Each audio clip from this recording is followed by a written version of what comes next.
So hey guys, welcome to R S universe. आज हम एक ग्राफ वाला क्वेश्चन करने जा रहे हैं। तो ये क्वेश्चन है, study the speed time graph of a body given here and answer the following question. तो यहाँ पे स्पीड टाइम ग्राफ है, वैसे स्पीड के जगह वेलोसिटी भी आता तो भी एक ही बात थी। तो अब हम ये क्वेश्चन पढ़ते हैं। अब हमें इस ग्राफ को देख के बताना है what type of motion is represented by O A B and B C. O A ये है, ए बी ये है एंड बी सी ये है। फाइंड आउट एसिलरेशन, एसिलरेशन भी निकालना है हमें, रिटार्डेशन भी निकालना है। Find out distance travelled from A to B. तो चलिए इसका सॉल्यूशन करते हैं। अगर आप खुद से ट्राई करना चाहते हैं तो आप वीडियो को पॉज करें और खुद से ट्राई करें।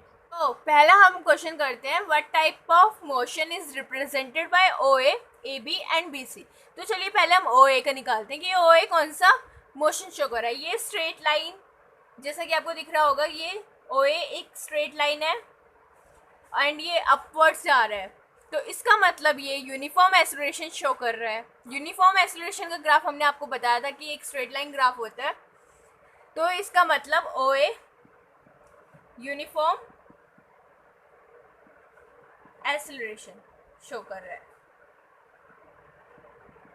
अब हम बता रहे हैं कि ए बी, तो जैसा कि आप सब देख सकते हैं ए बी का बिल्कुल स्ट्रेट ग्राफ है कि ओ ए देखा था आपने, ये नीचे से ऊपर की तरफ जा रहा था, इसका स्लोप नीचे से ऊपर जा रहा था अपवर्ड्स की तरफ। तो ये यूनिफॉर्म एक्सेलरेशन था। बट ए बी के केस में स्पीड में एक स्ट्रेट लाइन है, तो इसका मतलब जो स्पीड है हमारी वो कांस्टेंट है। तो ए बी मतलब कांस्टेंट स्पीड को शो कर रहा है, या फिर यूनिफॉर्म स्पीड भी बोल सकते हैं हम इसको, या फिर यूनिफॉर्म स्पीड। अब हमें बताना है बीसी क्या शो कर रहा है। बीसी जैसे कि आप देख सकते हैं ये डाउनवर्ड जा रहा है, तो ऊपर ना जाने की बजाय जो चीज़ डाउनवर्ड जा रही है, जैसे कि हमने बताया था एक्सेलरेशन दो तरह के होते हैं, एक तो पॉजिटिव एक्सेलरेशन और एक नेगेटिव एक्सेलरेशन, जिसको हम रिटार्डेशन भी बोलते हैं। तो जो पॉजिटिव एक्सेलरेशन होता है उसका ग्राफ हमेशा ऊपर की तरफ जाता है, नीचे से ऊपर की तरफ स्ट्रेट लाइन में जाता है। और जो रिटार्डेशन होता है वो ऊपर से नीचे की तरफ जाता है, उसका ग्राफ ऊपर से नीचे की तरफ जाता है। ये दिखाता है रिटार्डेशन को।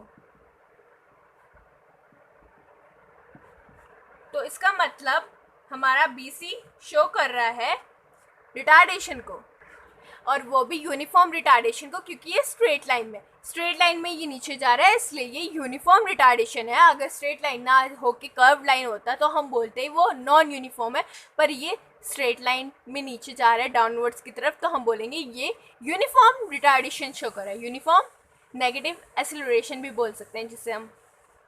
जैसे कि आप सब देख सकते हैं O A uniform acceleration, A B constant और uniform speed, B C uniform retardation को शो कर रहा है। तो अब हम सेकंड क्वेश्चन सॉल्व करेंगे। सेकंड क्वेश्चन में हमें दिया था कि find out the acceleration of the body. अब हमें एक्सेलरेशन निकालना है। एक्सेलरेशन हमें पता ही है कि ए ओ ये चीज़ एक्सेलरेशन शो कर रही है, क्योंकि बीच वाली तो यूनिफॉर्म स्पीड शो कर रही है और ये बी सी रिटार्डेशन शो कर रही है। एक्सेलरेशन यही शो कर रहा है, पॉजिटिव एक्सेलरेशन ओ ए शो कर रहा है। तो इसका मतलब ओ ए का जो स्लोप होगा वही हमारा एक्सेलरेशन होगा। तो एक्सेलरेशन क्या होगा हमारा, acceleration equals to slope of line O A line का जो स्लोप होगा वही हमारा एक्सेलरेशन होगा। इसका स्लोप क्या होगा, लाइन ओ ए का स्लोप क्या होगा, A D upon O D, A D upon O D. तो ये हमारा, हम इसमें अगर वैल्यू रखेंगे तो हमारा एक्सेलरेशन निकल जाएगा। तो चलिए अब इसमें वैल्यू रखते हैं इसकी। तो A equals to A D upon O D. तो ए डी की वैल्यू क्या होगी, यहाँ से हम इसको मेज़र कर लेंगे ग्राफ से। ये 6 जा रहा है, तो इसका मतलब A D 6 and O D 0 to 4 मतलब 4। तो ये आ जाएगा हमारा 3/2, जो कि हमारी वैल्यू देगा 1.5 मीटर पर सेकेंड स्क्वायर। तो हमारी एक्सेलरेशन की वैल्यू आ गई है 1.5 मीटर पर सेकेंड स्क्वायर। तो गाइज लास्ट में लिखते हुए आंसर में यूनिट लगाना मत भूलना, क्योंकि यूनिट के भी मार्क्स होते हैं। अगर तुम नहीं लगाओगे तो मार्क्स तुम्हारे कट जाएंगे, इसलिए यूनिट लगाना बहुत ज़रूरी है। मीटर पर सेकेंड स्क्वायर होती है एक्सेलरेशन की ऐसा यूनिट। तो अब हम क्वेश्चन का सेकेंड लास्ट पार्ट करने जा रहे हैं, जिसमें हमें रिटार्डेशन निकालना था।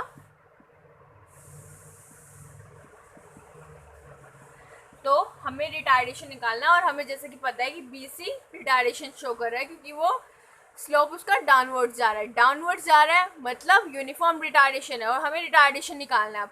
तो रिटार्डेशन क्या होगा? Slope of line BC। तो रिटार्डेशन होगा हमारा स्लोप ऑफ लाइन BC। तो अब हम निकाल देंगे, ये होगा BE अपॉन EC, और हमारे पास B की वैल्यू है 6 और EC है हमारा 6। तो हमारा रिटार्डेशन आ गया इक्वल्स टू जैसे कि आपको पता है हम रिटार्डेशन निकाल रहे हैं, तो ये रिटार्डेशन की वैल्यू हमारी पॉजिटिव में आएगी। अगर हम एक्सेलरेशन निकालेंगे तो वो नेगेटिव एक्सेलरेशन होगा, और वो नेगेटिव साइन के साथ आएगा। इसमें हमारे पास वैल्यू आ गई 1 मीटर पर सेकेंड स्क्वायर। तो रिटार्डेशन शो हो रहा है 1 मीटर पर सेकेंड स्क्वायर प्लस 1 मीटर पर सेकेंड स्क्वायर। तो जैसे कि आप सब देख सकते हैं हमारा रिटार्डेशन आ गया है 1 मीटर पर सेकेंड स्क्वायर। और रिटार्डेशन प्लस 1 मीटर पर सेकेंड स्क्वायर बोलें या फिर एक्सेलरेशन माइनस 1 मीटर पर सेकेंड बोले, दोनों एक ही बात है, जैसे कि हमने आपको प्रीवियस वीडियो में बताया था। अगर आपको फिर भी समझ नहीं आ रहा तो जाके पहले प्रीवियस वीडियो देखिए, फिर समझिए। तो अब हम क्वेश्चन का लास्ट पार्ट करने जा रहे हैं, जिसमें उसने बोला था कि हमें डिस्टेंस निकालना है AB का। तो AB का हमें डिस्टेंस निकालना है कि ये इतने से टाइम में कितना डिस्टेंस कवर कर रहा है। सो A टू B का डिस्टेंस निकालने के लिए हमें इस लाइन के अंदर जो भी एरिया है जो इंक्लोज्ड हो रहा है उसको हमें निकालना होगा।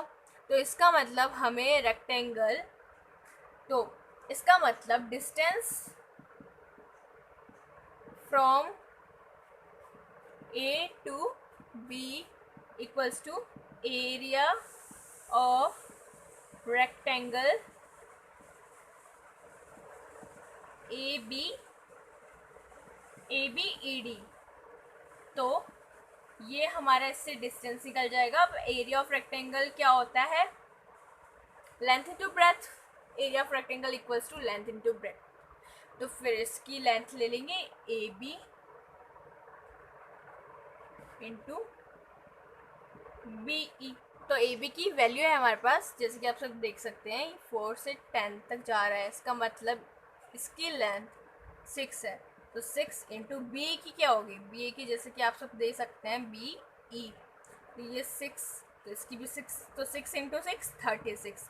तो 36 मीटर।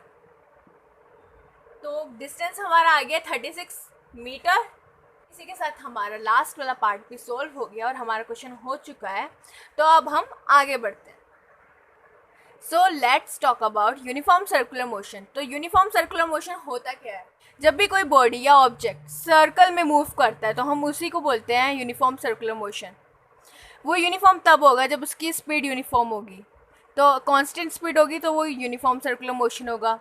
अगर स्पीड कांस्टेंट नहीं है तो वो नॉन यूनिफॉर्म सर्कुलर मोशन होगा। तो सर्कुलर मोशन ये होता है कि जब भी कोई बॉडी या ऑब्जेक्ट सर्कल में मूव करता है उसको हम सर्कुलर मोशन बोलते हैं। सो व्हेन अ बॉडी और an object moves in circle it is called circular motion. तो ये है हमारी सर्कुलर मोशन की डेफिनेशन। अब हम पढ़ते हैं यूनिफॉर्म सर्कुलर मोशन के बारे में। So when a body moves in circular path with uniform speed, जिसकी स्पीड यूनिफॉर्म है, कांस्टेंट है मतलब उसकी स्पीड, तो हम उसकी मोशन को क्या बोलेंगे? Uniform circular motion. और अगर उसकी स्पीड कांस्टेंट नहीं है तो हम उसको बोलेंगे नॉन यूनिफॉर्म सर्कुलर मोशन। जैसा कि आपको पता ही होगा कि अगर कोई भी चीज़ सर्कल में मूव कर रही है, सर्कुलर मोशन में है, तो जो उसकी डायरेक्शन है वो चेंज होती रहती है, कंटिन्यूसली चेंज होती रहती है। इसका मतलब उसकी वेलोसिटी तो कांस्टेंट हो नहीं सकती क्योंकि डायरेक्शन चेंज हो रही है। इसका मतलब उसकी जो वेलोसिटी है वो नॉन यूनिफॉर्म है। बट अगर उसकी स्पीड सेम रहे तो वो यूनिफॉर्म सर्कुलर मोशन होगा। उसकी अगर स्पीड सेम रहे तो वो यूनिफॉर्म सर्कुलर मोशन होगा, जिसमें स्पीड हमारी कांस्टेंट होगी। बट वेलोसिटी इज डिफरेंट क्योंकि डायरेक्शन कंटिन्यूसली चेंज हो रही है। ये तो क्लियर हो ही गया होगा, अगर कोई बॉडी सर्कल में मूव कर रही है तो उसकी वेलोसिटी चेंज हो रही है, but keeping the speed constant, अगर स्पीड उसकी सेम रहे तो हम बोल सकते हैं कि जो यूनिफॉर्म सर्कुलर मोशन होता है वो एक्सीलरेटेड मोशन होता है, वो एक्सीलरेटेड होता है। वो एक्सीलरेटेड इसलिए होता है क्योंकि उसकी वेलोसिटी अलग अलग होती है, वेलोसिटी सेम नहीं रहती, तो इसलिए वो एक्सीलरेटेड मोशन भी बोलते हैं। तो circular motion is also accelerated motion. तो अब हम सर्कुलर मोशन के एग्जाम्पल्स देखते हैं। तो अब हम बात करें examples of uniform circular motion. तो यूनिफॉर्म सर्कुलर मोशन के एग्जाम्पल क्या क्या होते हैं, जैसे कि आर्टिफिशियल सैटेलाइट है, वो एग्जाम्पल है यूनिफॉर्म सर्कुलर मोशन का। वो अर्थ के अराउंड मूव करती है सर्कुलर पाथ में, तो इसका मतलब वो यूनिफॉर्म सर्कुलर मोशन शो कर रही है, और यूनिफॉर्म सर्कुलर मोशन शो कर रही है, इसका मतलब वो एक्सीलरेट हो रही है। So the motion of a satellite around the earth is accelerated motion। तो ये था हमारा पहला एग्जाम्पल। अब दूसरे एग्जाम्पल पे आ जाते हैं। सेकेंड एग्जाम्पल हो सकता है हमारा नेचुरल सैटेलाइट जो कि है मून। तो मून अर्थ के अराउंड एक सर्कुलर पाथ में मूव करती है, तो वो यूनिफॉर्म सर्कुलर मोशन शो करती है क्योंकि इसकी स्पीड कांस्टेंट है। वेलोसिटी तो चेंज हो ही रही है क्योंकि सर्कुलर पाथ में डायरेक्शन तो चेंज होती रहती है। इसका मतलब वो जो मोशन शो कर रही है वो एक्सीलरेटेड है। क्यों? क्योंकि उसकी वेलोसिटी चेंज हो रही है, तो वो एक्सीलरेटेड मोशन है।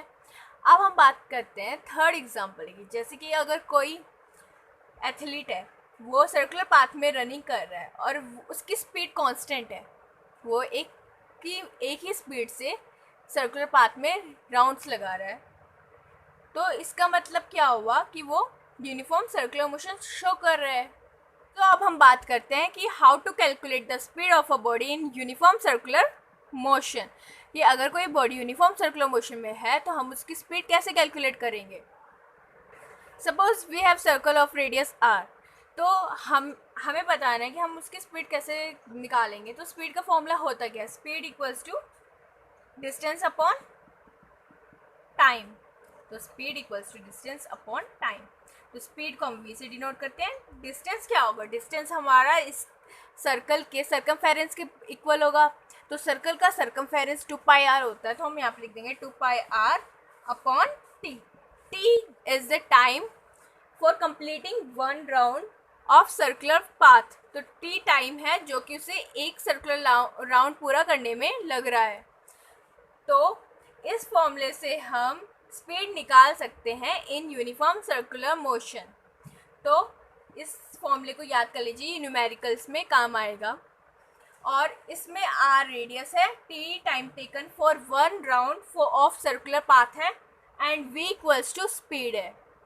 और जैसे कि आप सबको पता ही है, पाई की वैल्यू 22/7 है, तो आप 22/7 भी रख सकते हैं और न्यूमेरिकल को सॉल्व कर सकते हैं अगर आपको रेडियस और टाइम गिवन हो। तो आई होप आपको यहाँ तक का समझ में आया होगा। तो ये हमारा इसी के साथ चैप्टर मोशन ख़त्म होता है। तो अगर फिर भी आपको कुछ पूछना हो तो कमेंट करके पूछ सकते हैं। So hope you like it.